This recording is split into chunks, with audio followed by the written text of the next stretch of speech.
We're winding down this study called Intersection, and we've been looking at three big points talking about the collision of identity, culture, and the desire to control. And we've gone through a historical synopsis of what has kind of set this up. And I think tonight what we're going to find is that it is something that is not going to go away anytime soon. So we've been using this particular thing to start with, and we are at the end where we're talking a little bit about the postmodern world. As we're entering into that, we're looking at some difficulties that are not going to be resolved, I think, maybe in my lifetime, certain, and it's the equality crisis, the ecological crisis, and the economic crisis. What we find is that the pandemic that occurred in 2019 kind of somehow energized a lot of this, and it was already there based upon what we've been looking at. But we said that in the pre-modern era, what we have is a kind of a centralized set of authority figures, either in the church or the king.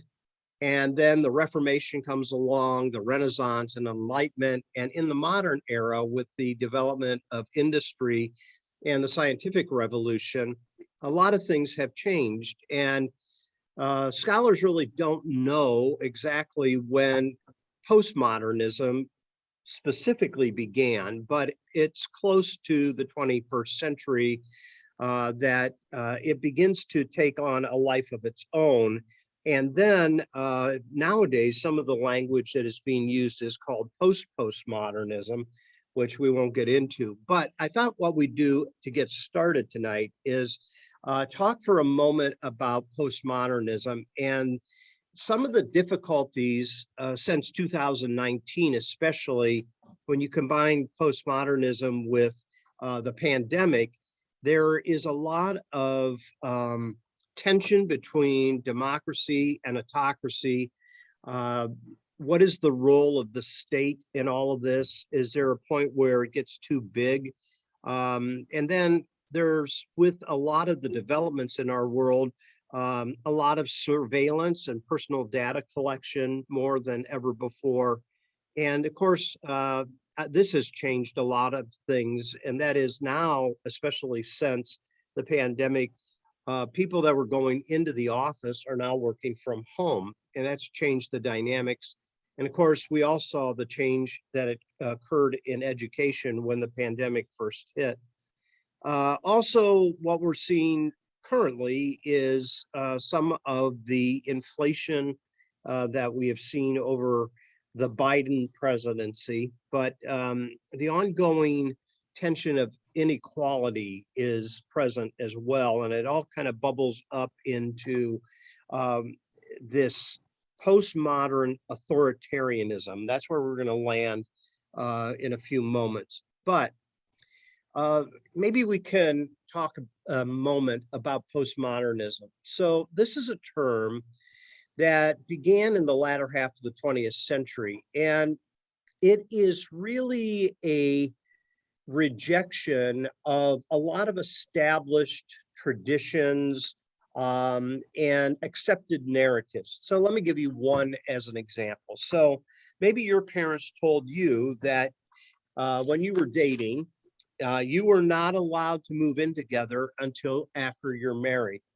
Well, that narrative that came through this, 50s, 60s, 70s began to change quite a bit. And what we have seen is the value system, especially of younger people, is that almost all of them are moving in together before they get married anymore. So why is that? Well, it's the idea of rejecting the accepted narrative. In other words, you shouldn't live together before you get married. Well, why? Who says so? And that's kind of the attitude of postmodernism. It's kind of questioning and sometimes rejecting long-held beliefs and value systems. And it becomes much more individualized. I'm going to do what's good for me. I'm going to do what I want to do. And with that comes a lot of questions about universal truths. So the tension becomes really between, again, an authoritarian type of statement like the Ten Commandments, these are the commandments that everyone should keep, versus kind of an existential type of outlook on life. I'm going to do what I feel is right to do. Well, that can create a lot of difficulties. And with that, what is one person's truth is another person's, you know, ability uh, to get along in this world. So, you know, when that type of mentality infests, let's say, business, if is it always the bottom line? Is the most money the company can make for its constituency, its investors, or do we take into account the needs of workers, the wages of workers, the condition of the workplace? So if the bottom line is always, hey, we owe it to our investors to always make the most money we can possibly make, that's where the inequality aspect comes in. We're going to try to keep your wages low and your benefits low. And of course, what we have seen toward the end of the 20th century is, I think, pensions is an unheard of thing now. So when my dad worked for 35 years for the East Ohio Gas Company, he has a pension for the rest of his life. You don't see that type of thing because that is a cost to the company.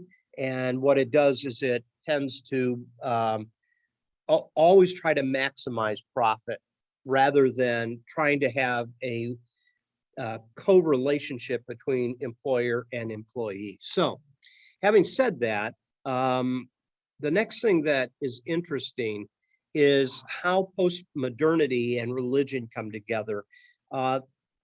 There is also a movement away from a more literal interpretation of the Bible because of science and sometimes because of rationality, where people are saying, well, that doesn't make sense. It doesn't make sense to me why they did that then, and it certainly doesn't make any sense why it is something we should do now. So postmodernity would suggest that what we understand about religious beliefs and spirituality have become more individualized, and it's kind of based on individual experiences, which is fine.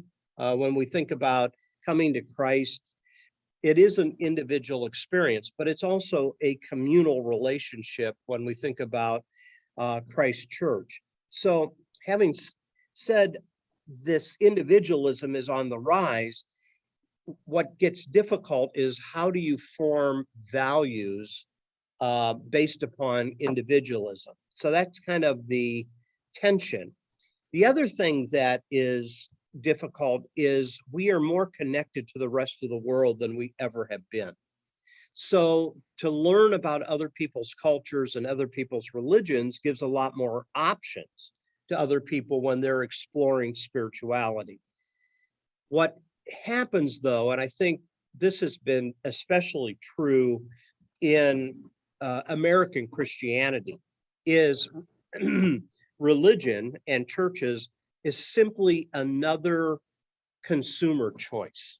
It's not really looking for a community anymore. It's, do they have the best music? Do they have the best children's program? Do they have whatever? Am I proud to be associated with this group of people? And so forth. So this becomes difficult because now people are kind of choosing their religion based upon their own existential decisions. It's not something that in previous years was an accepted narrative that you would then join to. So one more slide, and then we're going to get into something else. So Along with post-modernity religion comes post-modernity authoritarianism. So Stanford University back in 2021 had a freedom in the world assessment. And their conclusion was there was a sharp acceleration in the global decline of democracy. In other words, when we think about democracy and freedom, more and more people in the world are experiencing less of it, not more of it. And their assessment was that fewer than a fifth of the world's population now live in free countries. So four-fifths of the world's population is some type of autocratic, authoritarian, sometimes communism, sometimes a mix of socialism and something else. So the question is, why is this happening? And that's a question that this author, Ben Rhodes, tried to tackle in a book called After the Fall, Being American in the World We've Made. And here's his thesis. He said, first is the excess globalization, the excess that is found in capitalism, the greed that is found within modern businesses and so forth. And it has exploded inequality. In other words, it's not so much about where in the world and what type of government. It's more about those that are in power taking advantage of those who have less power. Okay. Second, he said that the rise of disinformation enables the control of the masses. So you remember when Pilate made this statement to Jesus, what is truth? Little did we know that that three-word question, what is truth? In other words, as complicated as it was back then, it is far more complicated in our world because we don't know what is the truth. So you have a particular network that tells you this, a different network that tells you that. You know what I'm saying? So where are we? Who can we trust with the information that has been given to us? So that has set us up. And there was an ebook that was released not too long ago by Brian McLaren. And he did a Zoom call with the church talking about what he calls a second pandemic. And it's different than what you might think it is, but it ties in with where we're at and some of the information that I've just mentioned. So we're going to watch that. But before we do, is there any questions or comments that you might have? If not, I think it'll make a lot of sense if we want to start this at this point. Okay. There's Brian McLaren. He would be considered a progressive Christian and social activist, and his books are kind of geared along that line. Here we go. Good evening, everyone. Welcome to another of our, ongoing series of guest speakers that we've been bringing into our church for our Grow Adult Enrichment series. This week we have a very, very, very exciting treat for you all, which is Brian McLaren. He's an author, an activist, a public theologian, and just an absolutely wonderful representative of the church and kind of our local superstar that we get to bring in every now and then. So very pleased to have him with us. He's here to talk to us about a very troubling and at times a very heavy subject of the recent rise of authoritarianism, its intersections with Christianity. And I want to kick us off by reading really quickly a page out of his new ebook called The Second Pandemic. So it starts like this. Most of us probably remember when we heard the first reports of a strange new disease, a novel coronavirus, later known as COVID-19. In the months since we heard of it, it has affected us all. It has killed too many, and it isn't done with us yet.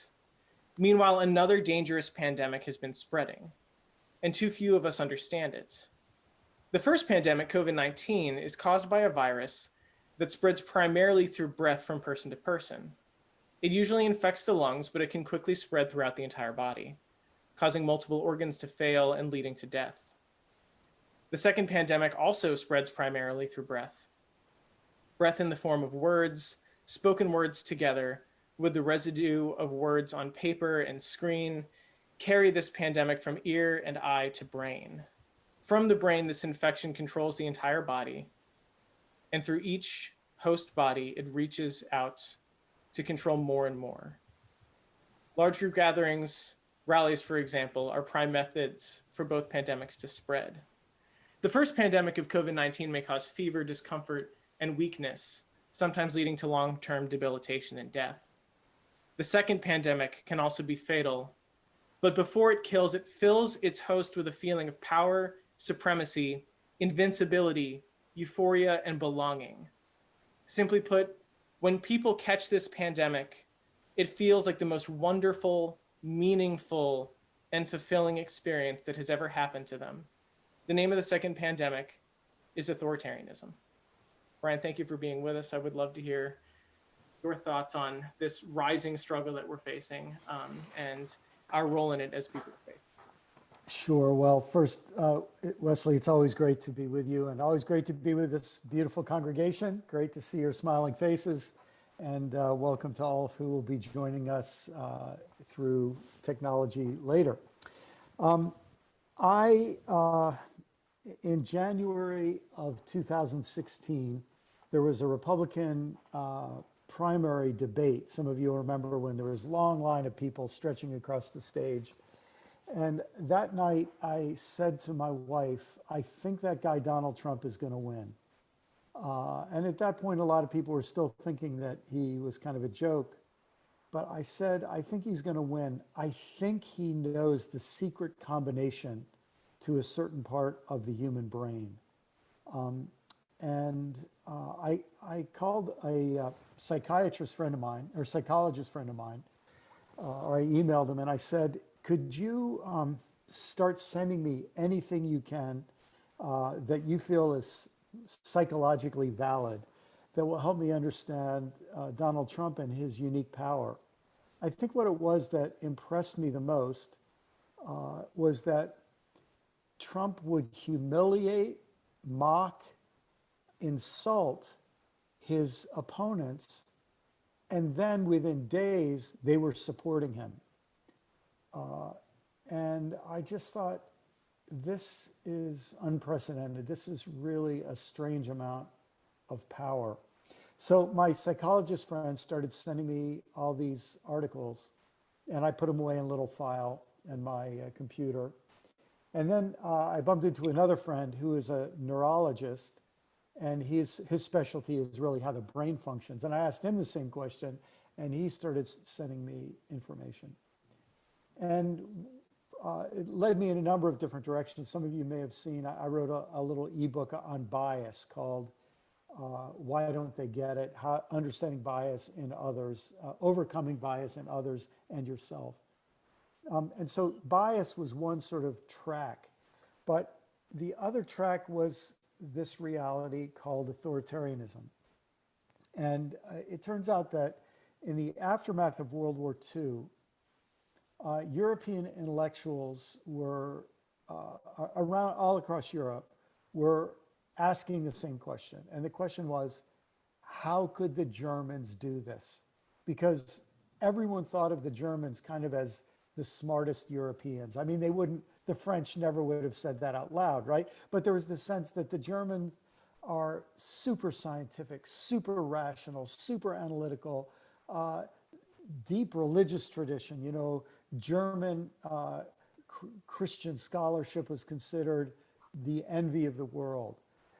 And so all of these, a number of scholars started exploring the question, how could this happen to Germany?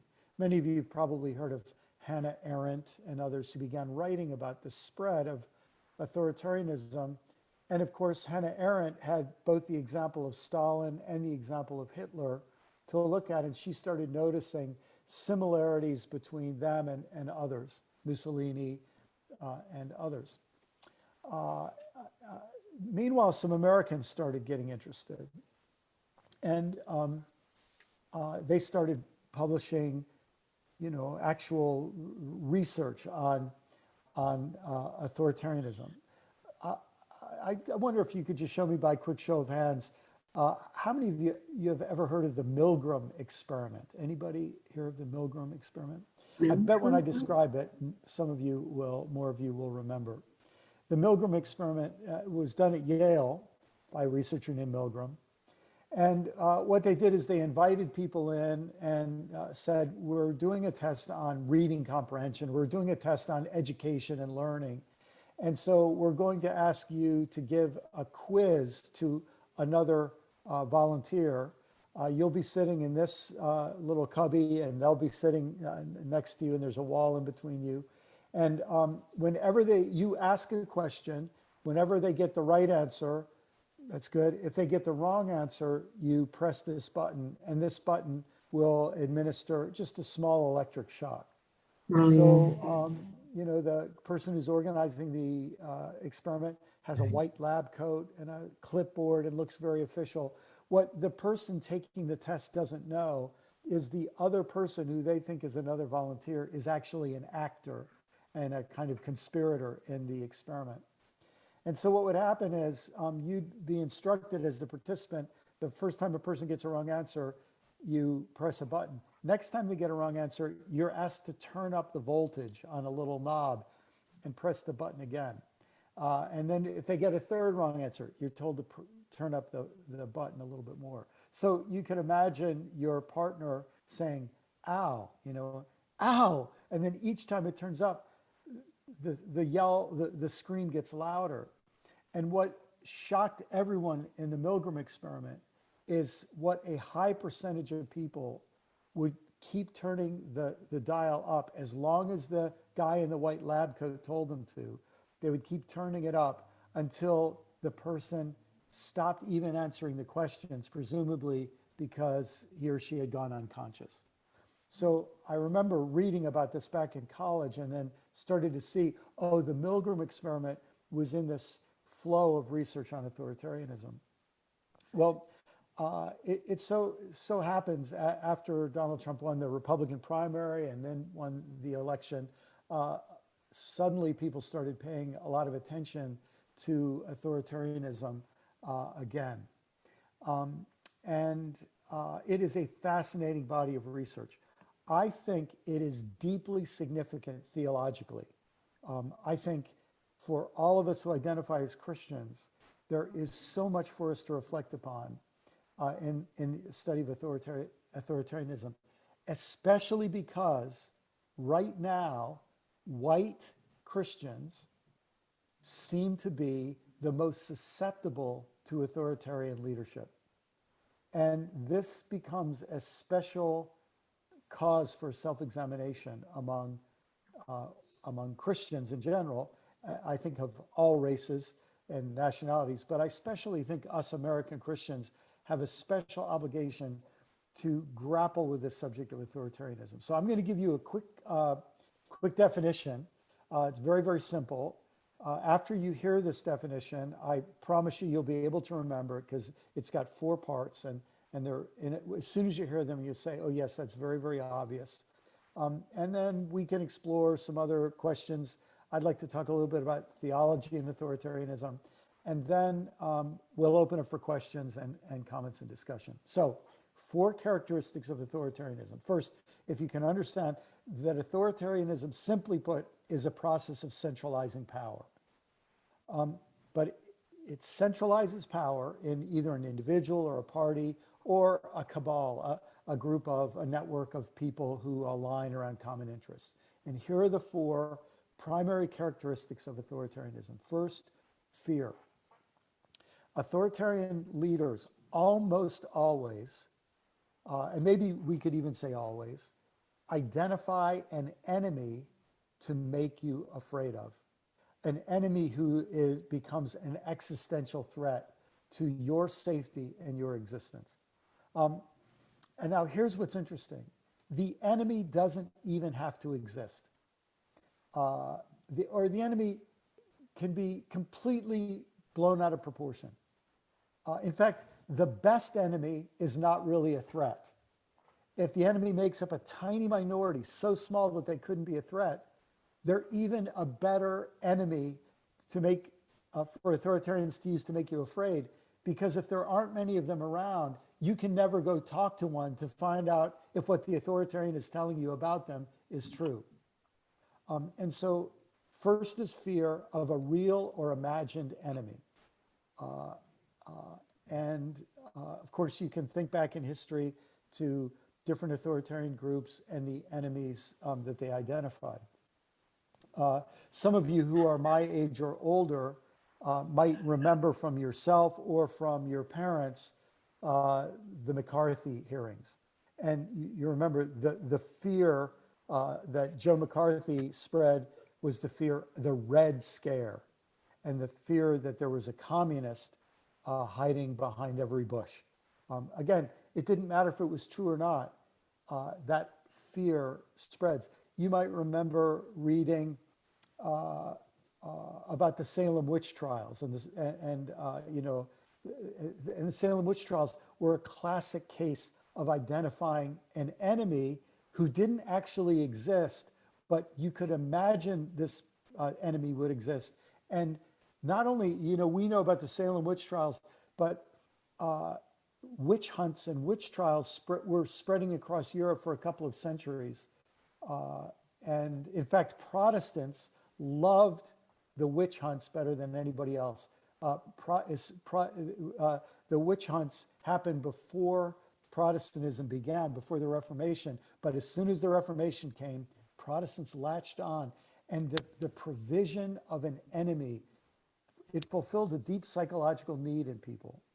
You might say our biggest fear is not actually an enemy. Our biggest fear is our friends turning on us. And when you provide an enemy, you give all of the friends a reason to unite with each other against the enemy. So you can see there are amazing benefits that you get from an enemy. If you're ever interested, there's a Christian playwright and an actor who does either a one-man or a two-person show. His name is Ted Schwartz, and the show is called I'd Like to Buy an Enemy. And it's a great show because a guy comes into a store and says, I'd like to buy an enemy. And from there on, you just feel this little parable is unfolding, helping us understand how we actually love to be afraid and we love to have an enemy. So the first is fear. Second characteristic of authoritarianism is division. Now you might say, hold it, I thought that we're uniting people around fear of a common enemy. Exactly. And the greatest common enemy is an enemy who is among us. So if I can make you be afraid that if you aren't with us, you're with the terrorists, to use a George W. Bush phrase. In other words, to say, we should be afraid of each other. Any of you could turn out to be a part of the Red Menace. Any of you might be in league with the devil. Any of you might be a closet Al-Qaeda sympathizer or ISIS sympathizer. If we can make everyone be afraid, not only of an enemy out there, but afraid of not being part of the group of people who are united against the enemy, then the authoritarianism, the authoritarian leader or party or cabal has enormous power based on that, on fear plus division. And eventually division, the division of the society is based on loyalty to the regime. So if you're not loyal, you now are as bad as the enemy, if not worse. So in Germany, the Jews are made the great enemy. Every problem is blamable on the Jews. And you may not know this, there's a deep connection between this and pandemics. All through the Middle Ages, pandemics spread through, the Black Death and a number of other pandemics spread across Europe. And the Christian majority of Europe would typically blame Jews for the pandemic. Jews are contaminating our wells. Jews are spreading this pandemic. And so then there would be mass killings of Jews, or Jews would be banished from one town and forced to flee to some other area. So you can see how when Hitler brought up the Jews, there was a long history of, of fear of the Jews. And then here came the real question. Are you a Jew lover?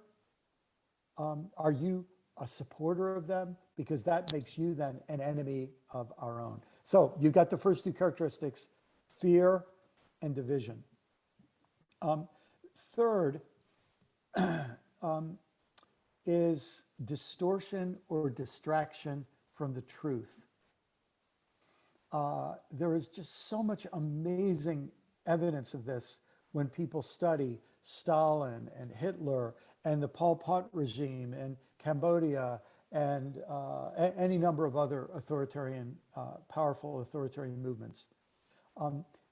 What we need to do is have a ministry of propaganda that is constantly spreading either complete lies or partial truths, or even changing the story from one day to the next. Because if we can make you confused enough and distrustful enough so that you won't trust your own eyes and your own ears, if we can make you confused and distrustful enough already when you're anxious because of the enemy you're afraid of and the division that you have to take a side in, if we can keep you destabilized, not knowing what to believe, then when the leader or the party or the regime says, believe me, trust me, I'm the only one who's telling you the truth, then the authoritarian ruler has a powerful way to tighten up unity and bring the ranks together. So distortion or distraction from the truth. There's a famous saying among people who study authoritarians. They cover up crime with scandal. So authoritarian leaders love to have scandals. They love to have rumors. They love to have controversies, because if you're talking about the scandal, you're not noticing the crime. And so there's all this sort of sleight of hand. Pay attention to this while this hand I rob you, right? And this constant distraction from the truth or distortion from the truth it's not an error. It's not sloppiness among authoritarians. It's actually a feature of how they gain power. Distortion, distraction from the truth. So we got three. Just mentally see if you can remember them. First is fear. Second is division. Third is distortion or distraction from the truth. And then the fourth is suppression of dissent. This is one of the reasons why the free press is such a threat to authoritarian leaders. Obviously, they compete with the leader for telling the truth. And the leader doesn't like that. So, Stalin originally called the press the enemy of the people. And so hatred of the press is very, very typical of authoritarian regimes. And dissent is seen as such a threat to us and to our well-being because of the enemy that we've got you afraid of and the division by which we're cleaving society. If you have any dissent, you'll be put in the enemy camp, and you'll be punished, you'll be banished. Terrible things will happen. And when you're part of the in-group, you believe everything they say about the out-group. But then when you dare to question it, when you dare to question what's going on, you realize, I will be the next one to be put in the out-group. So there's a certain kind of tipping point of suppression of dissent where people become afraid to express their dissent. When you have those four characteristics, when you have, remember, number one is fear, number two is division, number three is distortion, distraction from the truth, and fourth, suppression of dissent. Then you have what's called an authoritarian attempt, and meaning somebody's making a move to gain authoritarian power, unaccountable power. And that authoritarian attempt will continue. They'll keep up the pressure until they're either defeated or they experience a breakthrough. And the breakthrough can happen from any number of reasons. but something happens that gives the authoritarian leader the breakthrough. After the authoritarian breakthrough, then the authoritarian is in control, and then everything changes. Now you're in a new ball game, and now you're surviving in an authoritarian regime, and that's another whole subject that we could talk about. But everyone changes when they're in an authoritarian regime. People stop being able to speak freely. All kinds of new social patterns develop. And of course, millions of people have lived and do live today under authoritarian systems. So that's the basic picture. If you remember those four characteristics: centralizing power through fear, division of society based on loyalty to the regime, distraction, distortion from the truth, and suppression of dissent.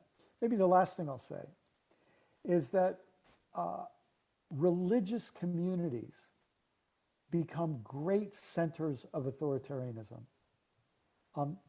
because of one of the really, really disturbing findings in the post-war era, the first wave of research that was done and has been tested and retested and retested. And here's the finding.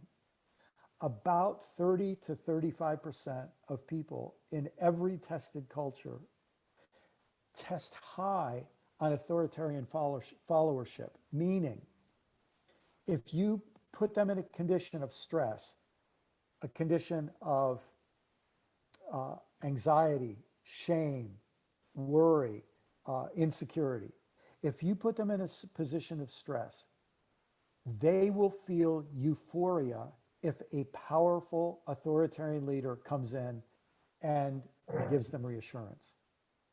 Now, about 70% of us, we don't buy it. But about 30% of us, it's nobody's fault. This just seems to go across cultures. It seems to be a characteristic of the human psyche. And I'm sure it has survival value in the past. 30% of us are most susceptible to authoritarian leadership. And so what all that authoritarian leaders have to do is find 30% of people out there. Well, when you're not in authoritarian times, when authoritarianism isn't being forced on people, where could authoritarian leaders go to find an authoritarian following? And now can you see how religious groups could be the place where you go and you have somebody yell at you and scream at you and threaten you and maybe even tell you that God is an authoritarian who loves to torture anyone who dares to disagree?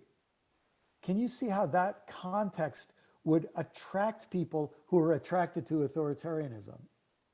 And can you see how if you attracted people through religion, and then a political leader were to come along and attract those religious leaders by making deals with them, suddenly religion could be deeply complicit in authoritarian structures.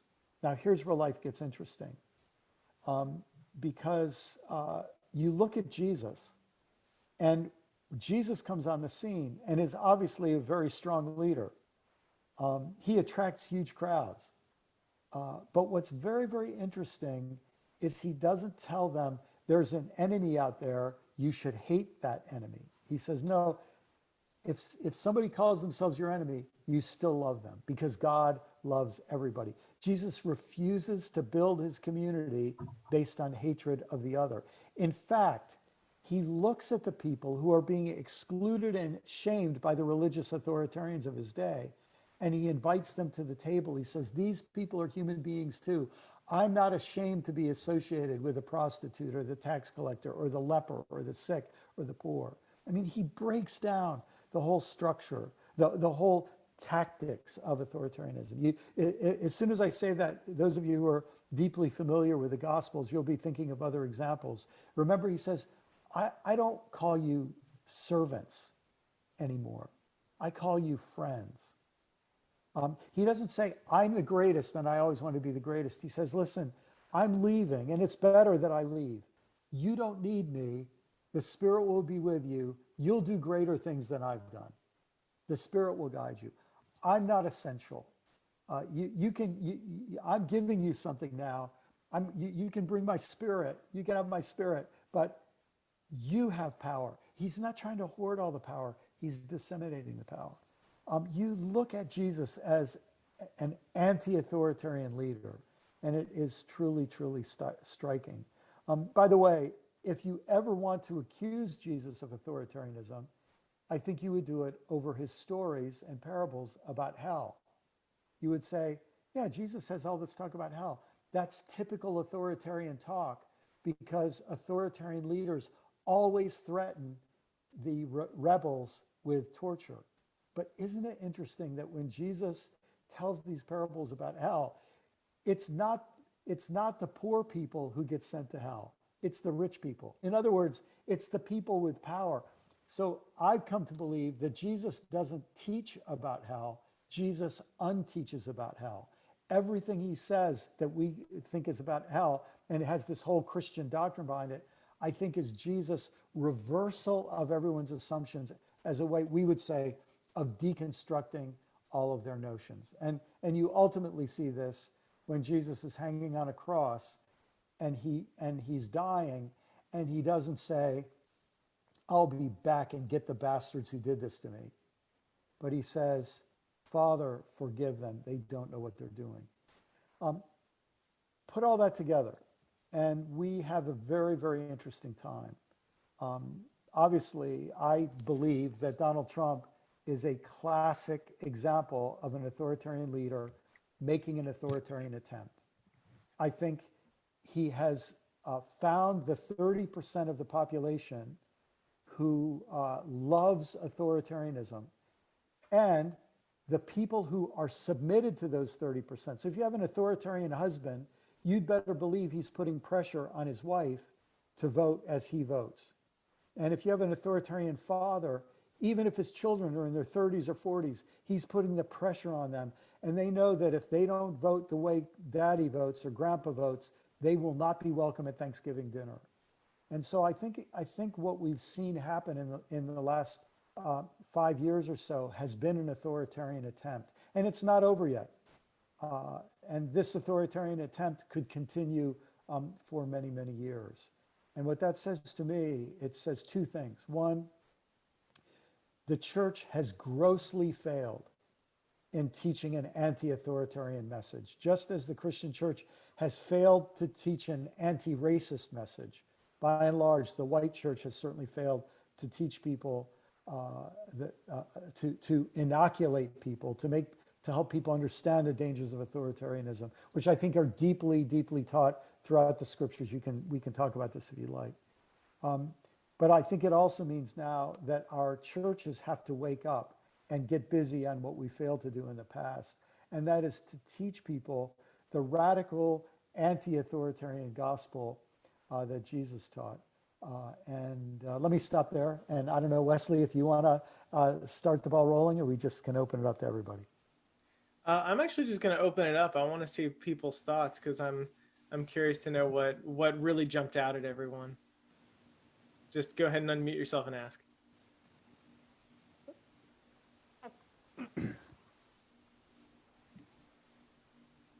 No one has a question? Come on, guys. I don't have a question, but when you talked about the Milgram experiments, Brian, I thought of Zimbardo too. That's the prison experiments. And so, yeah, that just blew my mind.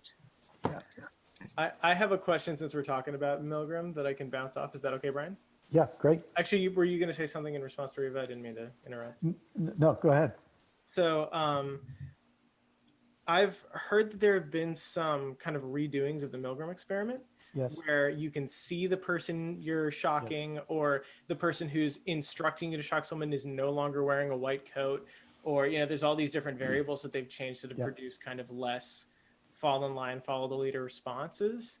Obviously suggesting that, there are certain symbols of power, certain levels of yes, encounter with whoever you're hurting. How do we, do you have any ideas on how we can kind of unmask in that way in a societal sense that, could bring us into direct encounter with the people who were injuring by following directions? Yeah. It's, well, this is, what a great question, Wesley. I think this is one of the reasons why having the courage to speak out wisely, I mean, I think this can be done well, and this can be done in ways that actually make things worse, but having the courage to differ graciously. Those are, I think, the three key words: courage to differ graciously with falsehoods, for example, that an authoritarian regime puts out. See, here's the problem. If an authoritarian leader lies and you start losing it and you start insulting the leader and calling anyone who follows the leader a fool, what does that make the followers feel? We're being attacked. Now, when you feel euphoria about submitting to a strong man and you're being attacked, what does it make you do? It makes you cling to the strong man even more. On the other hand, if you're just silent when the authoritarian leader lies, then the message that gives to people is, see, everybody's falling in line. And so you need to find a way to speak up. And there's a whole, well, I think that's why it becomes very, very important for, and in fact, it's why I think the freedom of speech is such a powerful, I don't think that the real democratic value of freedom of speech is to let people say any stupid thing they want. But in the name of freedom, obviously they have that freedom, but the freedom to speak up against an authoritarian leader is a very, very precious freedom, because it allows one person to stand up and do what one of the Milgram adaptations is, that you do a group of people, they're all in different cubicles pressing the button and turning up the dial, and then one person speaks up and says, hey, this is crazy, I'm not doing this anymore. And as soon as one person speaks up, all the other people have the courage to speak up. But finding the person with the courage to go first is difficult. So this says to me, we have to have the courage. We have to have the courage to speak up, and we have to teach people how to speak up. By the way, authoritarianism doesn't just happen in governments; it happens in families. And so I wouldn't be surprised if some of us in this circle, either in our own lives, our own families, where maybe there was sexual abuse going on, and one cousin or one niece or one person in the larger family finally had the courage to speak up and tell the truth.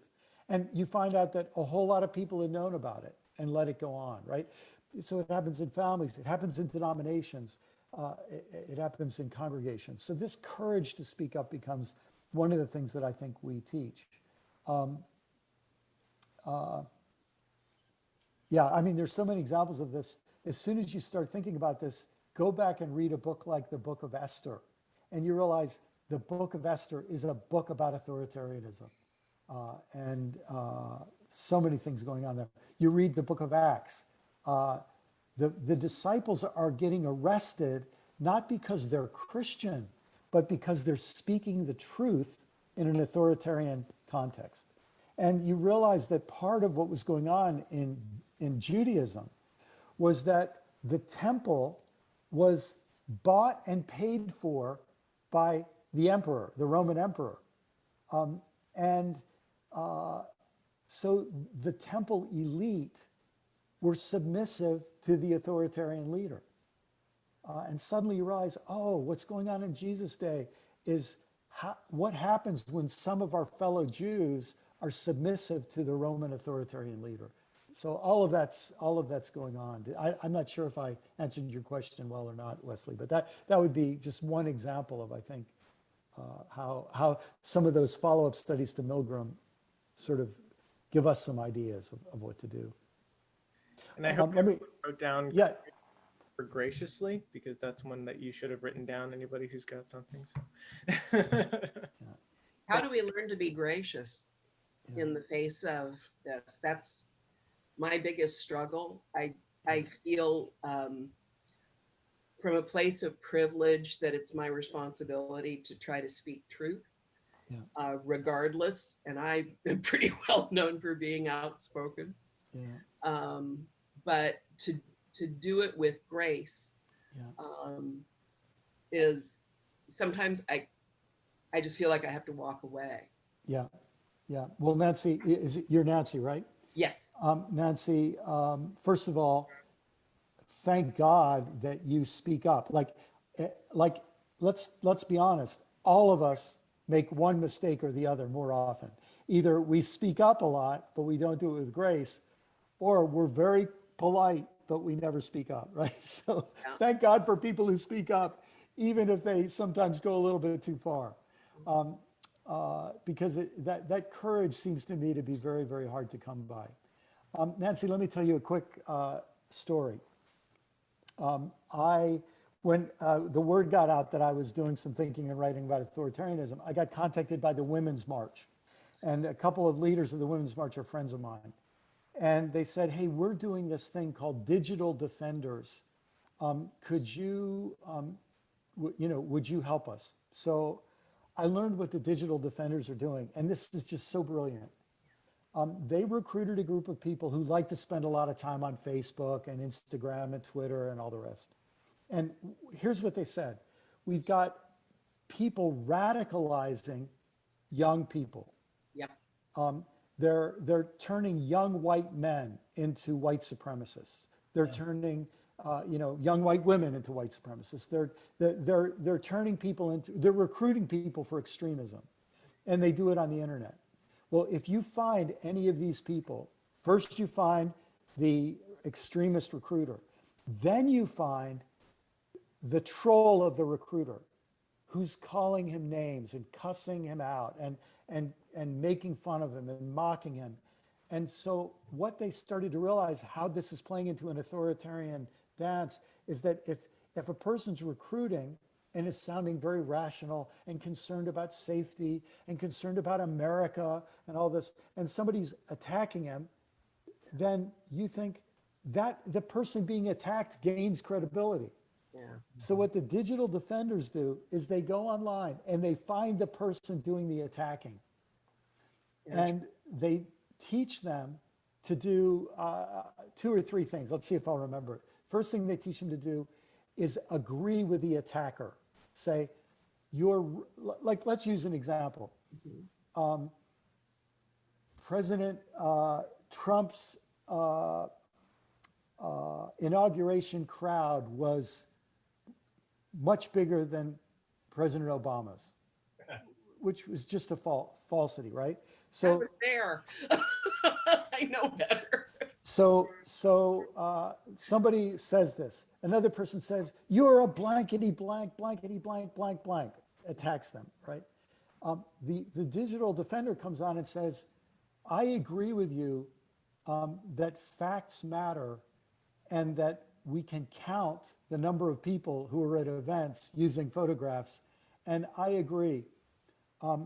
I think it's important for us to stand for the truth and without insulting people who are only believing what they've been told." Something like that. You see, what they do is Yep. then they come along and they add some sanity, because the people who are being influenced by the recruiter, they need a reasonable, compassionate voice, because here's the deep deal. One of the things that authoritarian leaders know how to do, they know how to make you belong. Yes. And in a sense, if the only people who respond to the authoritarian leader who's giving you belonging are attacking them, you think, well, I don't want to be like them, they'll attack me. So that's where the graciously comes in. Mm-hmm. Find a way to agree, and then find a way to treat your opponent as a human being. Yes. And so often when I will ask people, why do you believe that? Yeah. What leads you to that? And too often I think folks are just like not willing to engage. And at that point I just, but I like the idea of, supporting people, other people too, amplifying people who are speaking the truth. Nancy, you might be interested, you've maybe seen this already, but I wish somebody might even be able to find the link and put it in the chat. But there is a TED Talk by the daughter of the Westboro Baptist Church. Okay. Yes. I'm forgetting her name now. Right. Anyway, she tells the story of how she was brought out of that extremist religious authoritarian group. And here's what it was a group of people who just patiently, it took a long time. They Yeah. just patiently kept treating her like a human being Yeah. and not being freaked out. Do you have it, Wesley? I believe her name is Megan Phelps Roper. That's I'm it. going to put Yes. it in the That's chat it. right now. So if anybody wants to watch that later, it's right there in the chat for you. Awesome. Thank you, Wesley. Sorry, continue. Sorry to No, that's interrupt. great. Further Any questions? I questions, see the Brenda? team roadie is unmuted and Chris is raising her hand. So who wants to talk first? Go ahead. Well, I was just going to share that I remember many years ago Ross Snyder teaching some of us that the easiest way to form a group is to have an enemy, Yes. and and unfortunately, the way to develop a church is to have an enemy. Yes. That's not a very strong way to develop a church, but many churches get developed that way. And especially as we look at the fundamentalist or the evangelical churches, we can see that they spend an awful lot of time preaching about those enemies. And it gives you a sense of belonging then, because you've got an enemy out there that's after you. And I just think that's helpful to look at that. Yeah. Yeah. Boy, what an amazing thing. And when you bring that insight, John, to the Bible, and you go back and you think, for example, well, a great example would be for the Jews, who would be the ultimate enemy? It's those dirty Egyptians for how they persecuted us. Well, guess what? When you read the book of Genesis, you find out that before the Egyptians ever enslaved any Jews, Abraham and Sarah enslaved an Egyptian. And so you find the Bible is always messing with these easy, we're the good guys, they're the bad guys. Who are the bad guys? The Moabites. And then they tell the story of Ruth. Who are the bad guys? The Ninevites. And then in the story of Jonah, the Ninevites repent in a way that, nobody ever could have believed. So this messing up of the enemy line Right. is so powerful in the Bible. Okay, I'm going to stop. Could you try to explain share how at the this 30% time. seem to?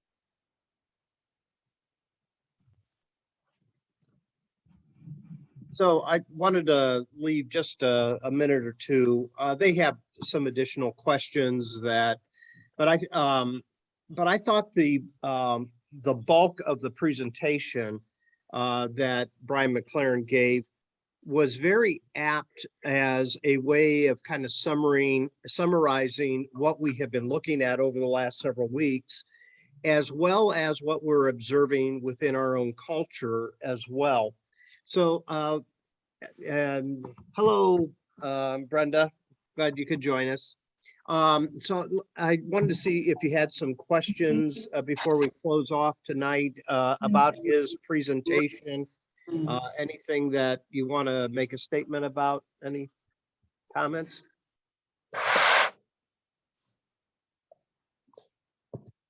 Where's the camera?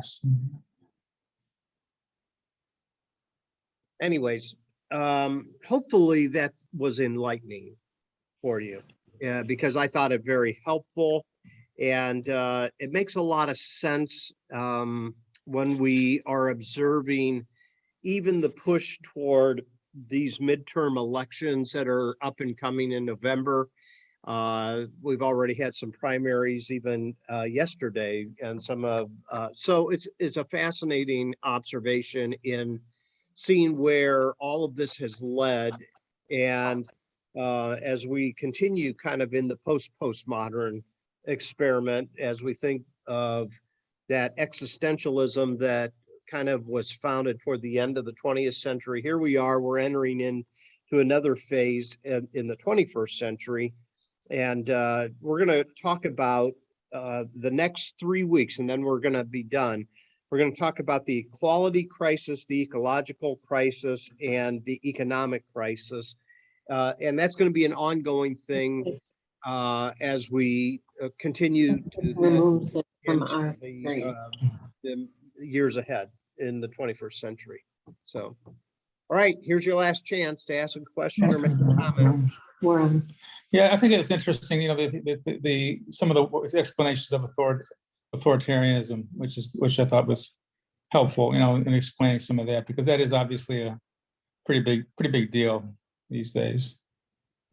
And even though it looks like, you know, the last authoritarian leader may not be on the scene for the next election, it's certainly he could have an indirect influence, pretty significant indirect influence.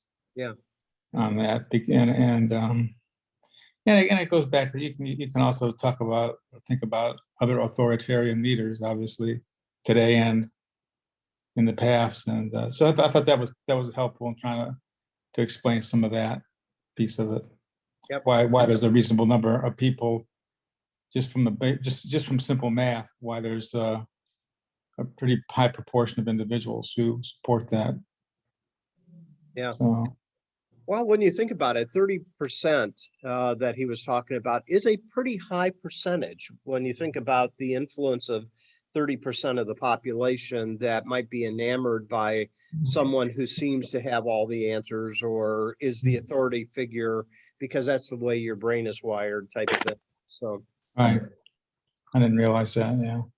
It can also be pretty scary when only 50% of the people vote. yeah. Mhm. And then, so that 30% becomes more critical. Well, you can see how that can become a majority of, you know, I know a lot of people say, well, what does my one vote do? And, you know, I'm not going to bother and that type of thing. So if you reduce down that 70% by people that are either too apathetic or lazy to vote, then that 30% has even that much more power in the election. So. Oh, and it's actually more than that, because he talked about the people that that 30% families. influences. Yeah. Yeah, that's true. Yeah. Was this talk based on a book that he's recently written or just from his It's podcast? this was a Zoom meeting he had with the church. So when I was doing some research for tonight, I ran across it. I thought it was very helpful. If you go to brianmclaren.net, I think it's a .net website, there's resources, and what he was talking about today was not a published book, but an ebook that is downloadable type thing. I don't know that it's very long, and I don't think it's like a book in that sense of the word, but that material is available. In fact, if you look this up, so let me go back here for a second. I'll see if I can see the name of this. I forgot to put it down. I think if you do a where did I go? There it is. If you just put Brian McLaren perspective on authoritarianism in Google, this link will come up to this Zoom meeting he had with this church. And at the beginning of that meeting, the host mentioned this ebook, and I can't remember exactly what the title of the ebook is. I think it was called The Second Pandemic. Yeah. And, anyways, that's one way to look for it if you're interested. Okay. Any other comments? Oh,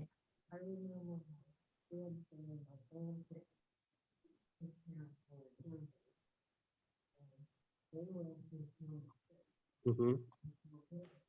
Yeah. Even before Hitler showed up.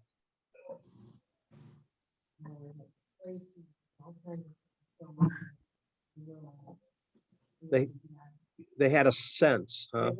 They had a sense that they had to get out of the country even. Wow. Yeah, that's interesting. So Beth was talking about some of her relatives who left Germany even before Hitler came to power because they had a sense that things were going astray within the country and that type of thing. So, Well, that's what happened when my grandmother's family came over, except it was with Kaiser Wilhelm. okay. Yeah. And of course, as you know, Esty came over in the 70s from Yugoslavia, and I'm not real sure that her dad ever kind of gave them the full picture of why they made that move. But maybe this type of thing kind of helps put some things in perspective in terms of maybe some of the fears that he had, you know. I don't know. What do you think that might be so, Esty, or?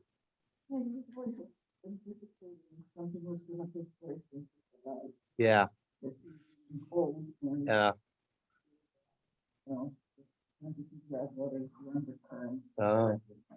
So what Esty said is her dad always anticipated that something was going to happen once Tito died. And he died in 86. So they came over in the mid 70s in 1973. So he anticipated, because Tito was getting older, that held a lot of various nationalities that made up Yugoslavia together, held those people together, that he anticipated what eventually happened, right? And it broke apart. As soon as he died, the country broke apart. Yeah. Yeah. So. All right. Well, we'll leave it at that for tonight, and we'll come back, and we're going to be talking on Sunday in this series, Soul Stirrings, about the sacred earth, and that. And I want you to kind of think a little bit about places that you have been that have stirred your soul. Okay, that'll kind of help you kind of anticipate what we're going to study out of the scriptures in reference to our connection to creation. Okay, so all right, hope you have a good evening, and we'll Thank see you you. soon. Okay, bye-bye. Okay, bye-bye. Bye, everybody. Night. Night.